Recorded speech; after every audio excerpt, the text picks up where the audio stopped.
There we go. That's it's called Guitar Zeus. It's a series of songs and albums featuring great guitar players put out by a drummer. Yeah, that was the idea. I don't think I've ever heard of this concept before, but I kind of love it considering the man who's the brains behind it.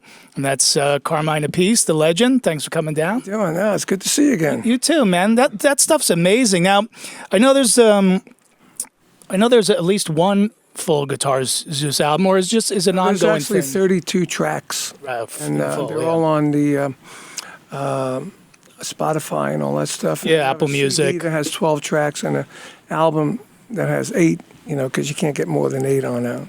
Yeah. You know, 10 is on an album. Yep. And so I had this concept a long time ago, and because I was trying to get a solo deal, I had one in '82, and in '92 I was playing with Jeff Watson and Bob Daisley and Joel Turner, and we had a band. World War II, 3. No, it was called Mother's Army. Mother's Army, that's right. And then we were going to call it Zeus, and I was trying to get another record deal, you know, and Jeff Watson came out of Night Range and get a record deal really fast. I said, man, what do I got to do? A guitar album? You know, I was kidding around. Yeah. So I'll call it Guitar Gods. And I said, no, I'll call it Guitar Zeus. And then that night I went to bed. And, you know, and your mind is churning at night. And I said, well, you know, that's a good idea. And it took a while to facilitate it. And I got a manager that got me a deal out of Japan. Yeah. And I got good money, and I put the whole thing together, found Kelly Keeling. He was in the second Blue Murder. And I met him. He was a good songwriter, so we worked together on songs. And naturally brought my brother Tony Franklin in it, so I love playing with Tony. Oh, yeah, and you could hear Tony's bass playing a mile away. It sounds like the idea was Blue Murder meets Soundgarden meets the Beatles. That was the idea of the album. And then bring in different guys to play guitar. I already had a commitment from Brian May, because at the time Freddie was gone and Brian was doing clinics in America. I did a clinic with him at a music store, and I said, if I did this album, would you play on it? He said, sure. I did the same with Ted Nugent, and then the guys from King's Exodus. They were hot item, always underground, but hot. Oh yeah, I love that song you do with Doug and Yngwie. Doug and Yngwie, yeah. Yeah. And when I started doing it, it started getting weird people wanting to play with other people's. Like when I got Yngwie, he said, I want to be on the track with Doug. So I put those two together. And then I did Mick Mars. He wanted to be on the track with Edgar Winter. Wow. Because he was a fan. So I put, what a weird combination that is, Mick Mars and Edgar Winter, you know. But it was really cool. And then once I got the Brian May, Ted Nugent, and the King's X guys, then other guys started hearing about it, and we started getting calls saying, well, hey, I want to do it, I want to do it, I want to do it. So I said, great. And yeah, I figure it's like you just call these guys, yeah, it's Carmine Appice. Guess what you're doing tomorrow? You're going to record a song for my album. Yeah. No, they go, of course I'm going to. Not quite like that, but I had to pay money for people. Some people did favors, you know. Brian May did me a favor. Richie Sambora did me a favor. Yeah, by the way, I want to mention that, so the video clip we just watched is for the song Nobody Knew, right, which features Brian May. Brian's in it. And we just showed about a minute and a half of it, but people have to watch the whole video because the solo from Brian May in that song is so smoking. Solo. It's a wah-wah solo. Yeah. He never does wah-wah solos. It's an amazing guitar solo. Yeah, it is. So you have to watch. But yeah, go on like Apple Music or whatever and check it out because like you said, Paul Gilbert, Ted Nugent, Neil Schon, Yngwie. Hold on. The list, I got the list here. The list it goes on. I keep forgetting these guys because there's so many of them. Steve Morse. Here we go. Steve Morse. I missed it. It went away. Steve Morse, Slash. All right, Slash is on a couple tunes. Leslie West, Steve and Jennifer Batten. Yep. Paul Gilbert, as you said. Bob Daisley's playing bass. Elliot Easton from the Cars. I mean, just Stevie Salas was on the second one. I even got Steven Seagal. Really? Playing a blues with Seymour Duncan. Wow. And I got John McEnroe playing on one track, playing some rhythm. Yeah, I just need Jean-Claude Van Damme for the next one. Unbelievable, right? All set. But, I'm thinking about doing another one. I'm also thinking about doing a book called Guitar Zeus, the book, you know, because I play with so many great guitar players. Yeah.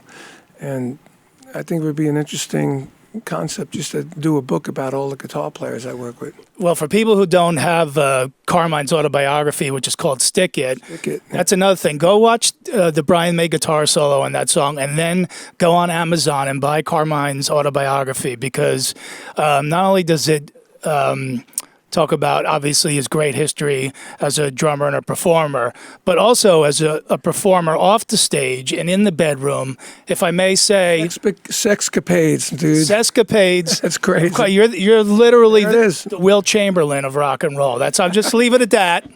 Okay. Say no more. I say no more. The book will speak for itself. It will. I know you've heard it. And if you want to get the book autograph, you can go to my website, CarmineAppice.com. Or if you want to get Guitar Zeus autograph, you can do that, or merchnow.com. We have autograph CDs and vinyls over there. Oh, good. Okay, so the Guitar Zeus is on. There's a physical product for that as well. Yeah. Cool. And I love that. It's all done analog. Yeah. Both those albums are all analog, so they really sound good. Yeah. None of this digital stuff. Yeah, some bowls on that. Balls yeah, on it. man. I still record analog. All the stuff I do is always analog. Yeah. You get those, and Tony's bass playing, like, Tony's the best. You could hear his playing a mile away. Yeah. Like, it's so distinct. And the songs are really good songs. I mean, everyone that's bought the album said, man, I can't believe how good these songs are. And you write all the songs? I co-wrote with Kelly Keeling. Okay. Kelly Keeling is one of these genius kind of guys. He writes amazing lyrics. But, you know, he's got so much talent that when I started working with him, I had to take his songs and cut them down like a butcher. Yeah. And cut off all the fat and add some other stuff to it and everything. But he's a genius. He's a really amazing talent. Yeah, he can do so many things with his voice. He plays bass, plays guitar, plays keyboards. Yeah. Ranges. He's a producer. He's really New York Rangers. Trades, but he does a hockey player as well. No, I don't think so. Oh, arranges. Okay. Arranging, yeah. You said the Rangers. Oh, arranging. Yeah. Plays with the arrangements. Yeah. No, you're right. The songs are excellent, and obviously the playing speaks for itself. Yeah. And, you know, speaking of Brian May, were you able to see the Queen movie?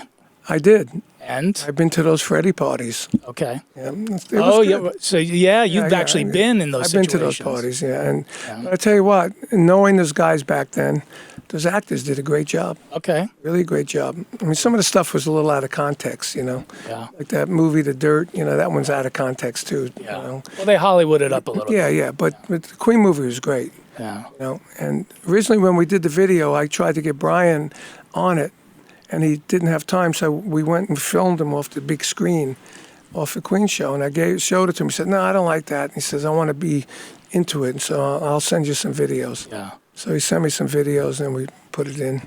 Yeah. And the concept of video is the same concept that we use for my group Kodiak that I'm co-managing and producing. And it was like that animated kind of effect that they did in the 80s. I think Aha was the group that did it in the 80s. Oh, right, yeah. And then we colorized and mixed it with live performances. Because that was just going to be a lyric video. And I started playing drums to it. And I said, Tony, give me a track of bass video. And he did it at home. And I couldn't get Kelly to do it. I'm saying genius, you know. Yeah. It's like, you know, just simple, dude. Just sing the song in front of a camera. I couldn't get him to do it. So I got some friend of mine to do it. And then we just used the lips. And it looked like the lips were spitting the words out, you know. And then he thinks you're a creative genius. Yeah, and then Brian, you know, got his stuff, so we made him animated looking. So we got a combination of lyric, animation, and performance, you know, and psychedelic in the middle. Yeah. But most importantly, a great song. So great song. What's going on with you and your bro? You guys have an ongoing thing. We did couple of gigs this year. We're going to do another one in Tucson, as I was telling you guys, at a casino. Can we show the cover of 21? What is it, Sinister? Yeah, we're going to do Sinister. We're going to do songs from our album, and then we do songs that we're noted for, like my two songs, Ozzy, Bark at the Moon, and Do You Think I'm Sexy Done Heavy. You know, and then we play together. We do like Sabbath stuff because I played the songs that Vinnie played with Sabbath. There you go. Yeah, I played with Vinnie. You know, at the same time, we were both playing the Sabbath songs. You got together, yep. Oh, that's Drum Wars. That's even before Drum Wars. That was in Sweden. And That was like the beginning of it. We really have it polished now. Yeah. We have a really cool show that incorporates all our hits and a bunch of drum things. And like we do stand up and shout, really fast and together. Yeah. We play them together. Vinnie will start a fill, he'll look at me, and I'll finish the fill. It's just a lot of fun. Cool. And then this album, Sinister. is that originals on there? Oh yeah, they're all originals. Okay. Except we do something called a Sabbath mash, where we start off with Iron Man, then go into what's the other one? I forgot. Iron Man, and then we go into Paranoid, and then back to Iron Man, and all. It's just like a medley. But it's really cool. Yeah. The middle solo is like a classical piano solo in the middle. Oh wow. The girl that played on it, she played piano, and so we said, hey, well, let's do that, So we did it, and it sounds really good. I think people, considering both of your histories, would be somewhat disappointed not to hear some stuff from your great catalog. Well, we did stuff on that album. We did Riot from Blue Murder, and we did what did we do from Vinnie? The Sabbath Mash for Vinnie. Yeah. And then we did a song called Monsters and Heroes, which was the video. And it was done with originally with King Cobra. And then I took the King Cobra track. It was never released. I added Vinnie to it. And the song is all about Ronnie, James Dio. Oh, wow, okay. Sing a song, singer, you're a man who's on the mountain, blah, blah, blah, And Paul Shortino wrote the song, and he sang on it. Oh, wow, great. He wrote the lyrics, and we do it live, and we get everyone singing Monsters and Heroes. The audience sings it, and it's a song, if they never heard it, they'll know it by the end of the song. Right. It's a really cool song. Yeah, Paul Shortino from Rough Cut, and still out By Riot. singing very, very Sang strong. on 2 King Cobra records we did for Frontiers. Oh, that's right, yeah. God. And a live one we did too. Right. Yeah. Yeah, good guy. And you still keep Vanilla Fudge alive and Cactus? And Yep. Next year, Cactus 50th anniversary. We have we're trying to put out this footage, Cactus live at the Isle of Wight, 1971. I looked at some of the footage, and I look like a beast on drums. I'm just killing the drum set. I said, man, to be 23 again. Right. Back then, drums didn't have feelings. Now you're like, all right, I don't have to hit them quite as hard, but No, I used to break everything back then. yeah, used to smash everything. Well, that's where the Who did their Yeah. famous live album, right? The Isle of Wight. Well, I consider the 4 guys back then were me and Keith Moon, Mitch Mitchell, and Ginger, and they're all gone. I'm the only one left from that 67 Yeah. era that created all these drummers that were pioneers in drum business. Let's put up the dates from Carmine's Twitter for now. I think these are all the Vanilla Fudge shows. Yeah, we got Vanilla Fudge that you're shows doing, because I coming, know yeah. there's a New York. There's City one I haven't put up yet, the 21st of December. Massachusetts. You got New York City. Yeah, there's more than that, though. If you go on CarmineAppice.com to tour dates, it shows you all the dates. Yeah. Yeah, so go there and check it out, and obviously go out and see Carmine, whatever he's playing. Yeah, a lot of fun. You'll know it, you'll love it. Yeah. And I was now, because you played with everybody under the sun, and I kind of figured, and now you're actually working with a young band, and I put 2 and 2 together, and I figured it out. I was like, why would Carmine now take on a young band in a time when it's so tough to crack a band? And I figured Good question, because I ask myself every day.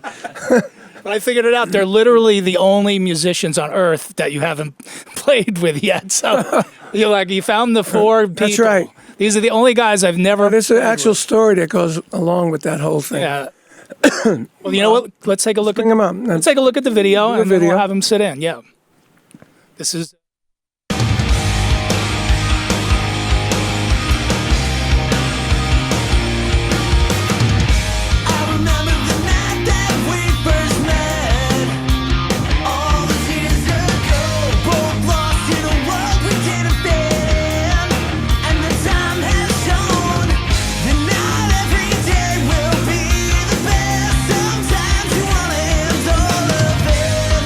And when you're feeling like this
There we are, 30,000 views, Yeah. right? Over 30,000 now Yeah. for the song alone. And this is the band Kodiak here. We have Pete, and then you're going to have to introduce yourselves in there. There's a PJ in here, I know that. I'm right here. All right, and Eric. Singer right. right there. Cool. So These are the brothers. Now, the story is... and Big Pete's here as well. Big Pete's there. Yeah, that's the dad tour manager, Yep, good. the other guy. The dadager. When he was 11, he won a contest and to be in one of my videos for Realistic Rock, the drum book that the other band is going through, is Realistic Rock for Kids. So I was doing a DVD for Warner Brothers. I didn't want to be in it. I wanted a kid to teach the kids. So we did a contest of Modern Drummer, and he won. Yeah. So we spent 3 days in the city doing the video. He was 11, and he was 6. Yeah. So he said, "There's my brother. He plays guitar. He's 6." I go, "Yeah, right." You know? So, so I've known them ever since then. And over the years, they've been sending me music, sending me tapes. And I said, "Oh, you guys," he was singing. I said, "Dude, you got to get a singer," And then we did that. And then we did little other things. And then they had more music. And then last year, they sent me tapes. And I said, "This is good." And they had the singer, Eric, now. And I said, "These are good, but, they had a horrible name called..." We don't mention that name anymore. Sweltering Sun. Yeah, we could go with that. That sounds pretty good. Yeah. Yeah, they played better. my showcase in New Jersey. As the other As name? the other name. Yeah. Yeah, and What's I the didn't name? even watch them. What's the name? It was like Sleepless sweating, Serenade. Oh. Sleepless Sweating. When I heard the Sleepless name, I Sweating, said, yeah. "Dude, the name's got to go." Yeah, You Vinnie. need a strong name. You need something like, I said, like I had the group Cactus, that's a strong plant. Yeah, King Cobra, it's a strong snake. You need something like that. So the next day they came back and said, "What about Kodiak?" I said, "Great." Yeah. And then let's change the music a little bit. So it was like punk rock with a little bit of Van Halen overtones. Yeah. So then they called up and said, "You know what, the Greta Van Fleet was just starting to break." And they said, "Why don't we be like Greta Van Fleet is the Zeppelin? We can be like the Van Halen." I said, "That's a great idea." So we changed some of the vocals and we changed this and changed that. We had a lot more guitar and we came up with this stuff. Right. Now it's Kodiak and we've been working it. So I don't know if it was just being young and maybe a little naive, or was it? Did you have that much confidence when you were that young to continually send Carmine your music? Because obviously we know all the legendary stuff he's done, but yet you were persistent. Yeah, I mean, growing up, like, Carmine's like a family member. So I would call Carmine like Christmas and his birthday and on my birthday and stuff like that. We would talk. And then going years and years and years through, and then I was touring with his brother Vinnie with Last in Line, and I was helping them out. Because when my book came out, I needed an assistant to help me send out the books. So I put it on Facebook, and he called me and said, "His dad," you call him. His dad said, "Why don't you just get Pete?" Yeah. All right.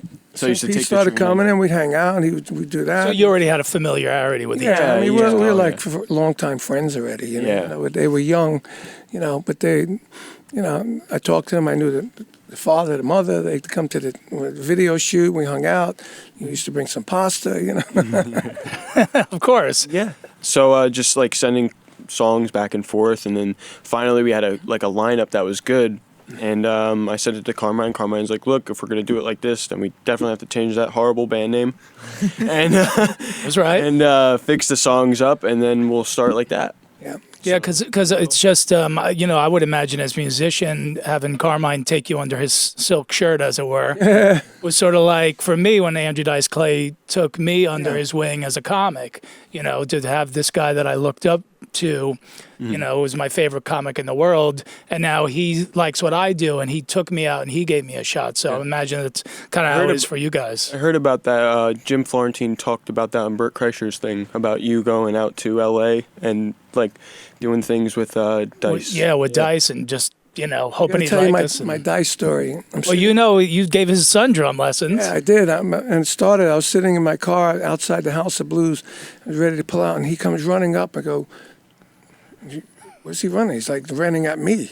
I'm going, He goes, hey, this is, I said, yeah, Dice, how you doing? He goes, hey, I just want to tell you, I want you that drum book of yours. What's the name of that book? I said, Realistic Rock. He goes, yeah, Realistic Rock. I said, you went through my book? You're a drummer? He goes, yeah.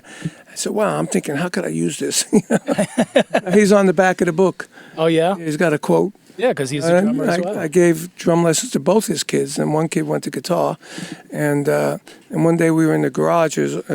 Him, me, and his kid, and my son was with me, and he was out playing basketball in the yard with his other son. Yeah. We became good friends. You know? Yeah. Nice guy. No, he looks up to you as well. So it's interesting you mentioned Greta Van Fleet because, obviously they get a lot of flack for being a carbon copy. The songs that I've heard by you guys, I don't get that same vibe in terms of, they're the Van Halen of it because you guys kind of have your own thing going on. But, that band has opened up a huge lane for young rock bands. So that's a good time to get in their publicist used to work for me, and she's Heidi Robinson. She's pretty big. And, oh, wow, yeah. And we went to see them, and that's what started this off. We went to see them. I took these guys backstage, and from that, they started getting fans of Greta Van Fleet just from a picture we took with them. Yeah. Like when they went across country last year to go to the Hall of Fame in L.A., and they stopped in one place in Dallas to play, and they had, 4 girls? They drove like 3 hours. Yeah, they drove like 3 hours to come and see us play. They were like the only 4 fans in Texas. Yeah.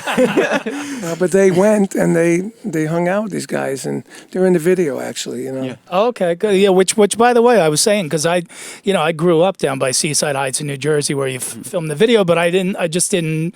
While I was watching the video, I guess I was busy listening to the song, and I didn't realize, I worked there when I was your guys' age. And they got it together. They have their own studio in the house. Okay. The video was done with their own camera work, and my editor edited it. So it's like a total in-house ready to go, Yeah. So for each of you guys, what's do you think is the biggest thing that you've learned from Uncle Carmine here? It doesn't even have to be about music. It could be anything. You want to go first? Not to get married 5 times. That's I don't know. Always watch the people that you're working with and make sure that they're doing what they're supposed to be doing. Because there's some people that you work with and they don't do what they're supposed to do. So you got to kind of. We won't mention names. Yeah, we don't mention names on this show. There's somebody very specific that they're thinking of. It's a lot of patience, man. That's all you need. Yeah. Yep. He's helped us work on the songs and stuff like that, and I've learned a lot about arrangement and things like maybe cut down on time on certain things, not make things so complicated. Yeah. Mm-hmm. Okay. Eric, anything for you? Persistence, take the time to get it right. We've cut multiple takes of the same song until we landed on the final cut, which I don't even know if it's ever final until we actually release it. Yeah. But it's pretty much.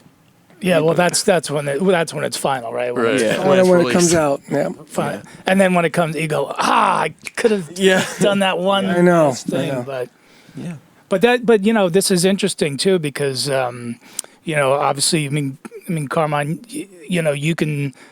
you can obviously bring the songwriting process to them, and I think there's still things that will always apply even in this modern age of streaming and all this stuff. Now there's just certain things. Good song's a good song. Yeah, that will never get old.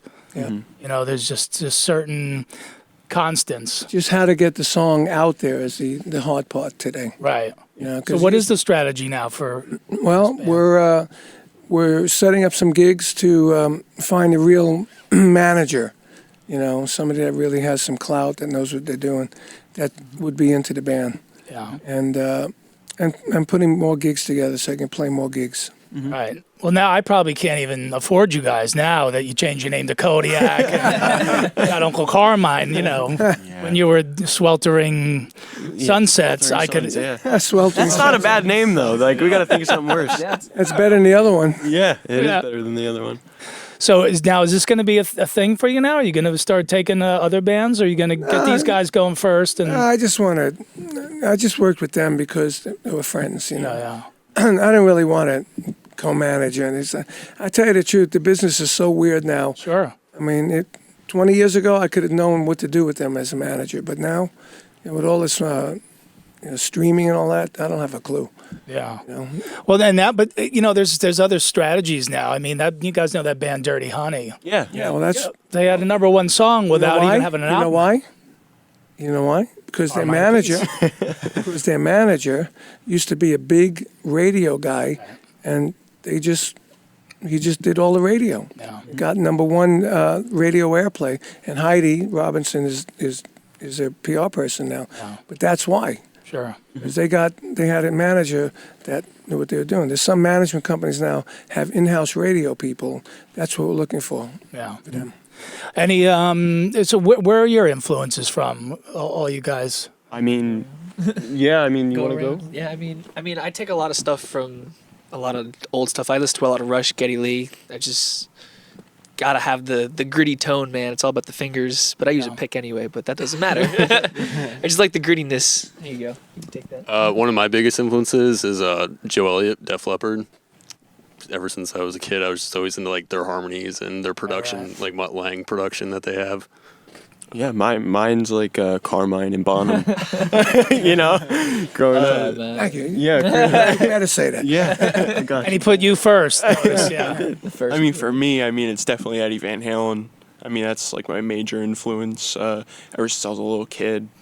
Listen. So Big Pete raised you guys, right? Oh yeah. No, because I noticed you all have the older influences, and I guess your folks. Where did you guys get turned on to? Older brothers, your parents? Wait, hold on, give me that. I was into a lot of like Pink Floyd and Rush. That's what I got brought up with. Okay. A lot of prog rock, even like Kiss play with was them. thrown in there. I have all the Kiss vinyls in my garage.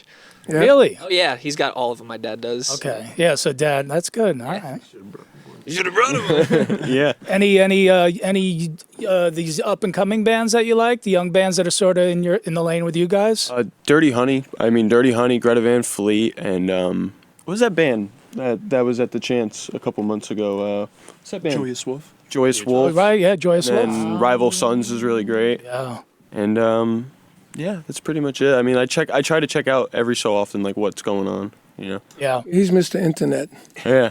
Anything we want. Hey, Pete, how do you do this? Yeah. Well, he's on the internet making sure everybody's doing their job. That's yeah. what he's doing. Yeah. Like he said before.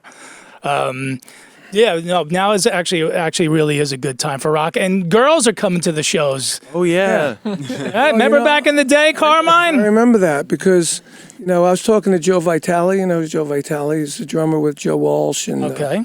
Crosby, Stills, and that. We were talking about just the business in general, and he said, I don't know, these bands today, they just, when did they started looking different? I said, I think the band started looking like the road crews in the early 90s. Right. Because that was probably a statement against the glam stuff that was before it, Sure. the predecessors. But, I said, when the band started looking like the road crew, that's when, rock image changed.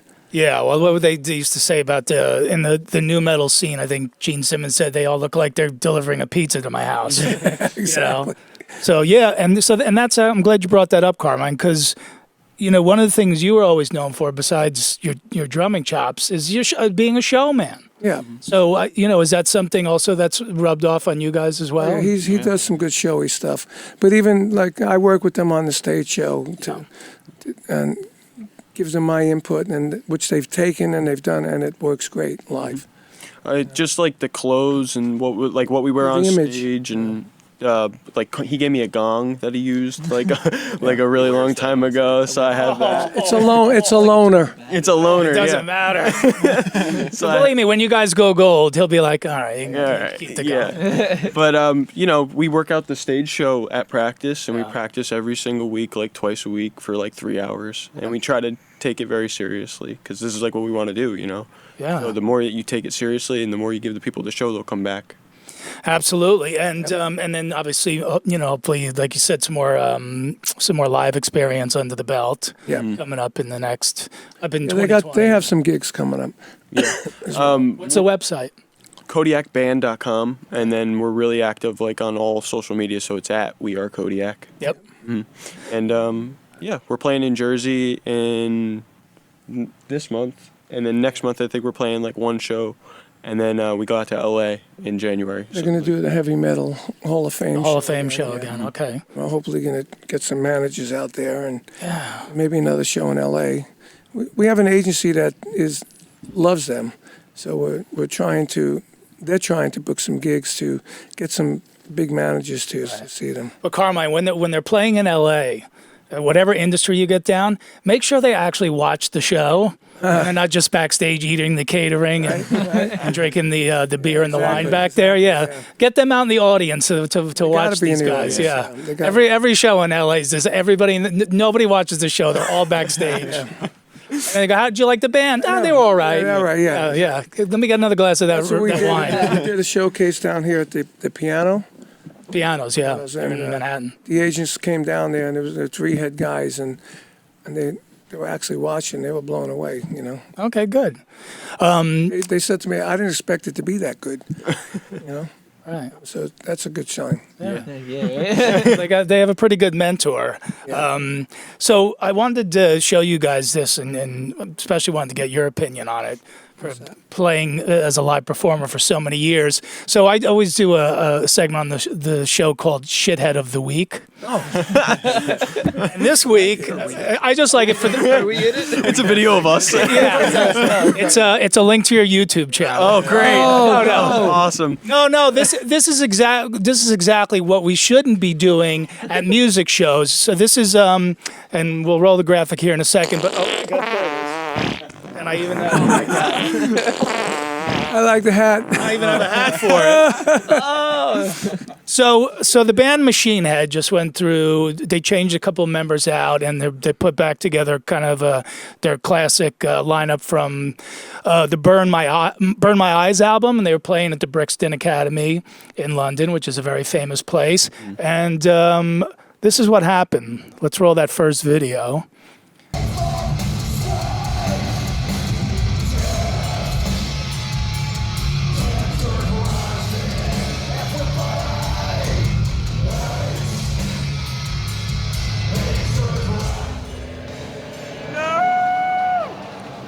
Well, So apparently, they went out. So somebody, and then we'll show you the next clip.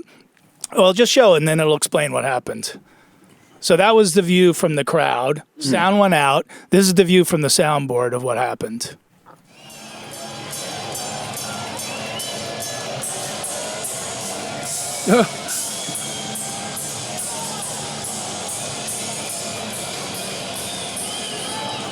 Pretty big crowd too. Over the sound console. Machine Head King.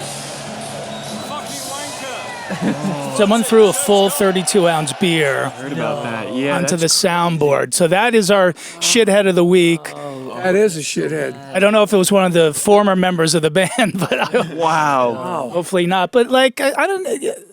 That's so counterproductive to what you're there for. You're going to see this band play their classic album in its entirety. And beers are what, $18 a piece now at shows? A huge crowd, and that's terrible. It's At a like, legendary place. it's like some idiot that does a virus on your computer. Yeah. It's the same kind of thing, you know. Like, why What's the craziest thing that's ever happened to you on stage? on stage? Yeah. You're not gonna believe this. We played with Cactus at a festival outside, and the stage was a flatbed truck, and the drum riser was a dump truck. Okay. Right, got it. With a little itty bitty riser on it. And of course, I was doing my drum solo, and the guys in my band thought it'd be funny to dump the truck. As I'm doing the solo, the truck is going up and up and up. Then the drum starts sliding, and man, I just got so pissed off. I just stopped playing. I said, "Who the fuck?"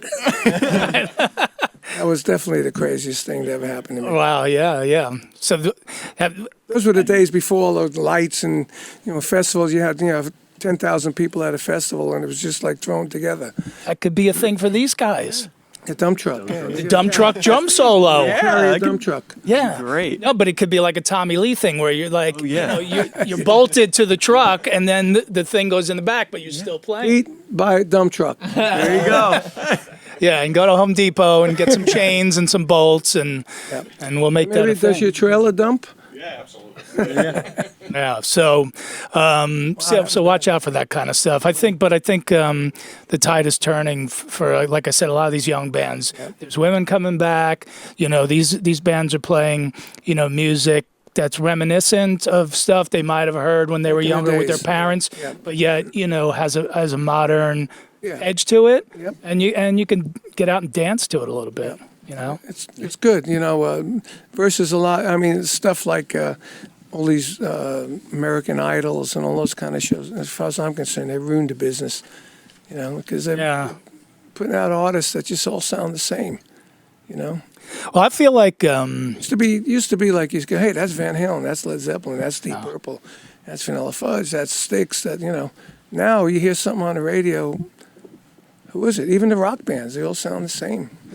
Yeah, I always see with those American Idol type shows is like you're mostly getting a mediocre kind of talent, but they're all mediocre. So the minute somebody's just a little better, you think they're amazing, and then what American Idol. I don't know if the show's still on, but what they would do is they would say they have the rock guy, or they had the one guy who was a metal guy, and there was like, oh my God, his singing's amazing, and then they have Rob Halford come out and sing with him, and then you go, oh, that's the difference. Yeah, he's up against people who are they're good, but they're not Rob Halford, and you really see the difference there. So that's true. But it has broken some big people. You get the Carrie Underwoods of the world. Look at Adam Lambert. Adam Lambert, Queen. Touring with your guy. And I didn't think that was going to work when I saw him this time. I saw him 2 years ago at Sweden Rock Festival. Vanilla Fudge played, and then they went on right after us. Yep. And I didn't get to see Brian or anything, but we had to leave, and he was all flamboyant. It didn't look like he matched. Right. But this time on this tour now, he's wearing outfits that are much more into what Queen's about. Yeah. And Brian and Roger dressed up a little bit met in the middle, and it looked great, and he sounded great, and they were awesome. Cool. Awesome. Yeah, that's good. And obviously now with the success of Bohemian Rhapsody, people are much more. People have gone back and rediscovered them. And I think one of the best parts of that film that and I asked you about it before was that they actually show, with the exception I think one song, they actually showed or mimicked the entire Live Aid set at the end. Yes. So happy. Great job. That the focus was on the music. It was a good thing. And Brian said to me, man, I'm so blessed to have a second career. Yeah. I can't believe it. Right. I remember one day when after Freddie died, I was in L.A. and we both were seeing Aerosmith. We were sitting at the soundboard, standing at the soundboard watching him, and Aerosmith was kicking butt. And Brian turned to me and said, man, I really miss this. I want to get back into doing this again. And that was like 95, 96 when we did the album, And it took many years before he came back on stage with Queen. Right. I mean, with that first tour with Paul Rogers, I thought was interesting. Yeah. But they that was an interesting combination. They had Freddie on the screen still. That was a great tour. Yeah. I mean, I can imagine, especially like guys like you and Brian. It's like you'll never get away from it. You can't. It's this is what we do. Yeah. But I'm glad you're helping these guys out. Let me get a couple of plugs in for myself. Then we'll get your guys' plugs out, and then we should show on the way out. Let's show the other video that's on YouTube. If we could pull that one up on Kodiak's YouTube page. I'm going to be this Friday night in Frederick, Maryland at Cafe 611. It's a night of comedy and metal. So come out and check that out, and you can show the visual of that or not. There we go. There I am. Yeah, Frederick, Maryland. I'm coming. Cafe 611. And the next night, this Saturday night, every year around this time, I head out to Western Pennsylvania to Altoona because, God damn it, they need comedy and metal too. I'll be at McGarvey's Bar out there on Saturday night. And then myself and Jim Florentine, Thanksgiving Eve. It's our 5th annual comedy show extravaganza at the Broken Goblet in Bensalem, Pennsylvania. There we are right there. So come on out and have some delicious local craft beer and some dirty jokes. And hope to see everybody out there. Thank you guys for watching that Jamieson show. Give out the information for Kodiak one more time for everybody. All the information for the social medias is at We Are Kodiak, and then it's KodiakBand.com. Okay. And Carmine? I don't know. What is my email? I think it's my website is CarmineAppice.com. Just type in Carmine, it'll come up. Carmine Appice 1 is the Twitter, I think. Yeah. And Carmine Appice Official is the Facebook and all that. Cool. I'm glad we got this together. What? Set up all my accounts. yeah. There we go. Yeah. Okay. All right. Well, thank you guys for watching. Do we got the video queued up? All right, this is a good one. The first one. Which is this? What song is this? Bye. Goodbye. Look at that. Bye to you.